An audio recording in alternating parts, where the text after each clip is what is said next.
1 अक्टूबर 2015 America के merchant vessel L pharaoh से Bahamas के नजदीक से एक परेशानी भरी कॉल आती है।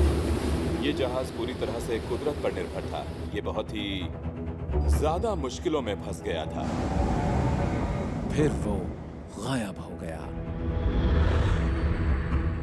हमारे पास सिर्फ यही जानकारी थी कि ये जहाज एक तूफान में गुम हो गया है। ये कार्गो जहाज है जो बड़े तूफान में फंस गया है। इस पर 33 लोगों का एक क्रू भी था। और शुरू हुई खोज। हमें नहीं लग रहा था कि कोई अच्छी खबर मिलेगी, कोई उम्मीद ही नहीं थी। और फिर मरीन इन्वेस्टिगेटर्स ने एक बहुत ही पेचीदा छानबीन शुरू की। ये नामुमकिन लग रहा था कि स्टील से बना इतना बड़ा जहाज इतनी जल्दी कैसे डूब सकता है। मैं सोच भी नहीं सकती कि अपना अंत सामने देखकर उन लोगों को कैसा लग रहा होगा। इस जहाज के ब्लैक बॉक्स से कई ऐसी बातों का पता चला जिन्होंने दुनिया को हिला दिया। 33 लोगों ने जिन हालातों में अपनी जान गंवाई, उनसे बचा जा सकता था। जो हुआ ठीक नहीं हुआ। अब जांच करने वालों की रिपोर्ट्स, इंजीनियरिंग से जुड़े विश्लेषण और तूफान झेल रहे क्रू की आखिरी बातों से मेन प्रपल्शन यूनिट बंद हो गई है और इंजीनियर्स इसे शुरू नहीं कर पा रहे हैं। ये पता चल रहा है कि पिछले 3 दशक में अमेरिका के सबसे बुरे समुद्री हादसे की असली कहानी क्या थी।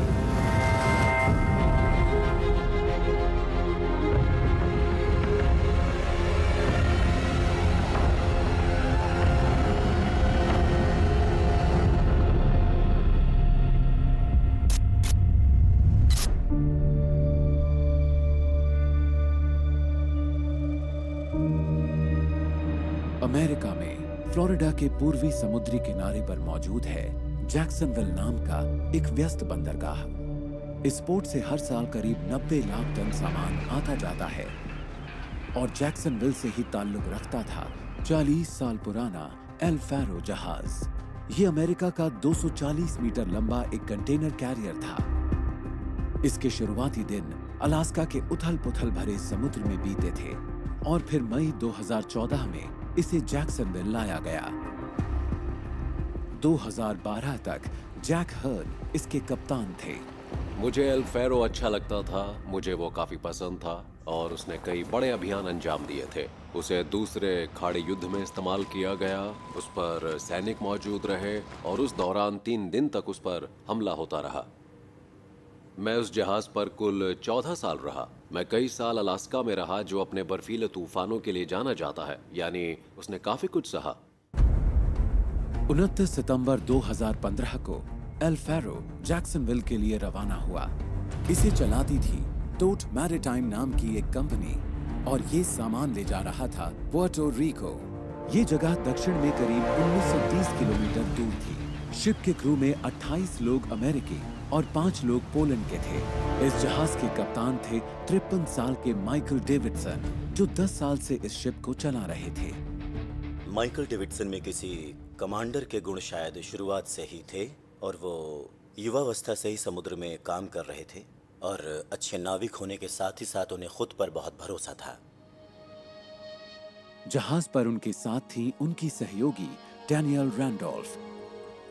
वो इरादों की पक्की थी, जो करना चाहती थी करके रहती थी, कोई उसे रोक नहीं पाता और अगर कोई उसके मुताबिक काम नहीं करता था तो उसे सीधा भी कर देती थी।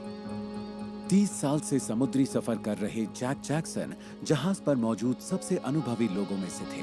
वो कमाल के शख्स थे, उनसे मेरी बहुत अच्छी बनती थी। वो शानदार एथलीट थे और उनको घूमने फिरने का बहुत शौक था। हाई स्कूल के बाद ही उन्होंने काम करना शुरू कर दिया था। उनमें लीडर्स वाले गुण थे, बेहतरीन थे। मेरे भाई दिखने में बहुत ही खूबसूरत थे और लोग कहते थे कि ओह, ये तो किसी हीरो जैसे लगते हैं। उनका कद लंबा था, बहुत तंदुरुस्त थे। वो जहाँ भी जाते थे बस वहाँ छा जाते थे। फ्रैंक हैम को भी समुद्री यात्रा का 15 साल से ज्यादा का अनुभव था। फ्रैंक और मैं एक साथ काम करते थे। हम दोनों एक ही रेस्टोरेंट में थे। मैं कुक थी और वो डिश वॉशर थे। वो अपना काम बड़ी लगन से करते थे। हम हमेशा मजाक करते थे। उन्हें परिवार से प्यार था। वो पूरी दुनिया घूमना चाहते थे और ढेर सारा पैसा कमाना। पोर्टो रिको तक का अल फैरो का 4 दिन का सफर इसके क्रू के लिए एक आम बात थी। एल फेरो की नौकरी की अच्छी बात ये थी कि फ्रैंक हर हफ्ते घर आ जाते थे। एक वक्त ऐसा भी था जब उन्हें एक घर छोड़ना बहुत मुश्किल लगता था। उस दिन सब कुछ ठीक ठाक ही था और मौसम के भी खराब होने का कोई अनुमान नहीं था। लेकिन 29 सितंबर को जब एल फैरो बंदरगाह से रवाना हुआ तो पूर्व में करीब 1130 किलोमीटर की दूरी पर एक तूफान घुमड़ रहा था। वोकीन नाम के इस तूफान की ताकत तेजी से बढ़ी और 30 सितंबर को सुबह 7:39 पर वोकीन एक हरिकेन में बदल गया। वाकीन नाम के इस हरिकेन में 120 किलोमीटर प्रति घंटा की रफ्तार से हवाएं चल रही हैं। लेकिन फ्लोरिडा के नजदीक वाले इस गर्म महासागर में हरिकेन कोई नई बात नहीं। हमारे यहाँ हर साल हरिकेन का मौसम आता है जून जुलाई में और ये खत्म होता है नवंबर में, तो ये हम लोगों के लिए नई बात नहीं है।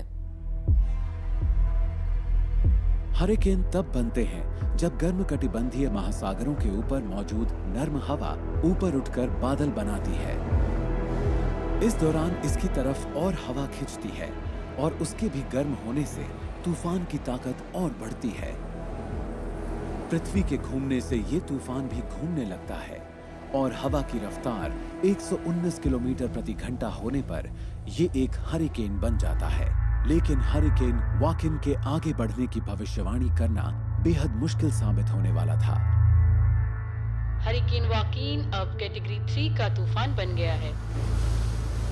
30 सितंबर को रात 10:49 पर वाकीन की हवा की रफ्तार 185 किलोमीटर प्रति घंटा से भी ज्यादा हो गई और इसे कैटेगरी 3 का हरिकेन बताया गया। प्रोफेसर ब्रायन हाउस ने मायामी यूनिवर्सिटी में एक बॉक्स में एक हरिकेन विकसित किया है ताकि इसकी कार्यप्रणाली को समझकर पूर्व चेतावनी की सटीकता सुधारी जा सके। हरिकेन वकिन के मामले में जल्द से जल्द ये जानना जरूरी था कि ये तूफान कितना दमदार हो सकता है। एक प्रयोगकर्ता के तौर पर मैं ऐसी कुदरती आपदाओं को समझने की कोशिश करता हूँ ताकि इनके बारे में बेहतर भविष्यवाणियां की जा सके। वाकीन 24 घंटे से भी कम समय में एक मामूली हरिकेन से कैटेगरी 3 का हरिकेन बन गया था और इसे हम कहते हैं रैपिड इंटेंसिफिकेशन। वाकीन इसलिए बहुत तेजी से पनपा क्योंकि ये कुछ ज्यादा ही गर्म समुद्र के ऊपर से दक्षिण पश्चिम की ओर बढ़ रहा था। किसी भी तूफान में मौजूद जबरदस्त ऊर्जा उसे मिलती है समुद्र से। अगर ये गर्म पानी के ऊपर से धीरे धीरे आगे बढ़ रहा हो तो इसे ये ऊर्जा मिलनी जारी रहेगी। जितना ज्यादा गर्म पानी मिलता जाएगा तूफान को मिलने वाली ताकत भी बढ़ती जाएगी। 1 अक्टूबर की सुबह 1:30 बजे वाकीन की हवाओं की रफ्तार और बढ़कर 193 किलोमीटर प्रति घंटा हो गई।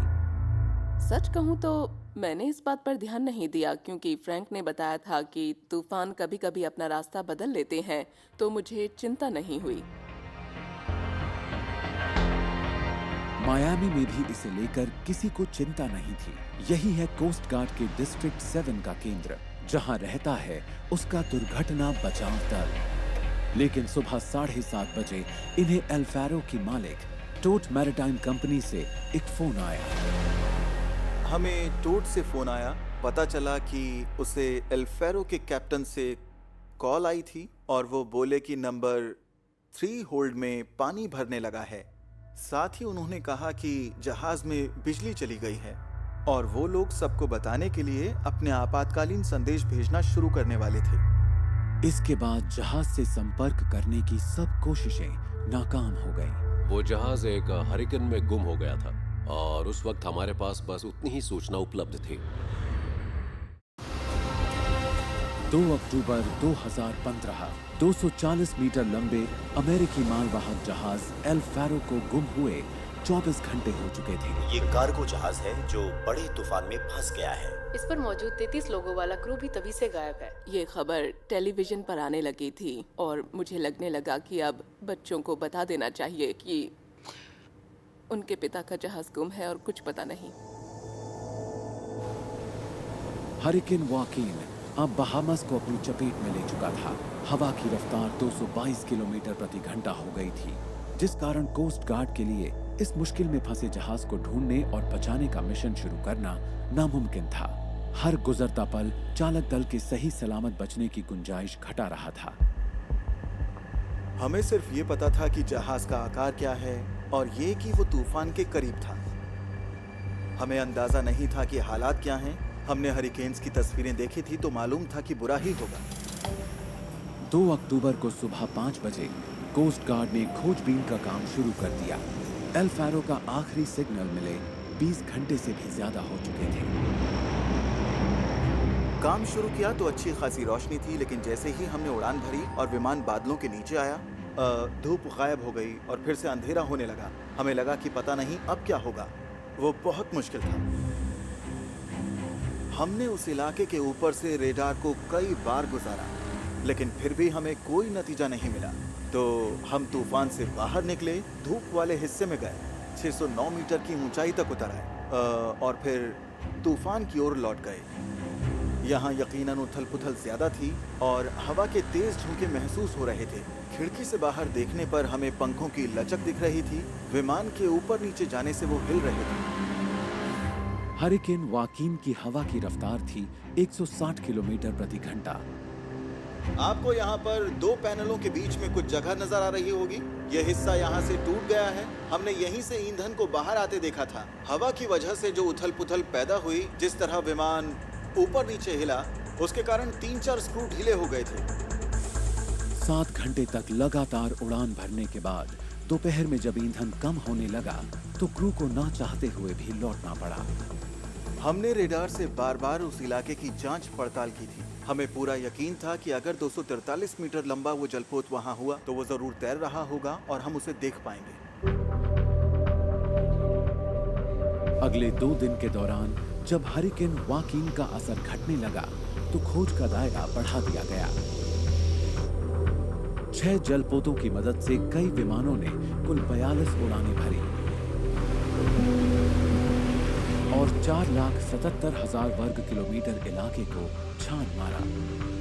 कोस्ट गार्ड हमें सारी खबरें दे रहे थे। जब हम उनसे पूछते थे कुछ मिला, कुछ सुना, तो जवाब हमेशा होता था नहीं। मुझे लगा कि मैं तो घबराहट के मारे मर ही जाऊंगी और मुझसे ये सब सहन नहीं होगा। सच कहूँ तो मैं उम्मीद छोड़ने के लिए तैयार नहीं था। मुझे अपनी भाई की काबिलियत पर पूरा यकीन था, लेकिन हालात उसके काबू से बाहर थे। विजिबिलिटी है 10 और इस ऊंचाई पर तापमान है 30 डिग्री सेल्सियस। लेकिन फिर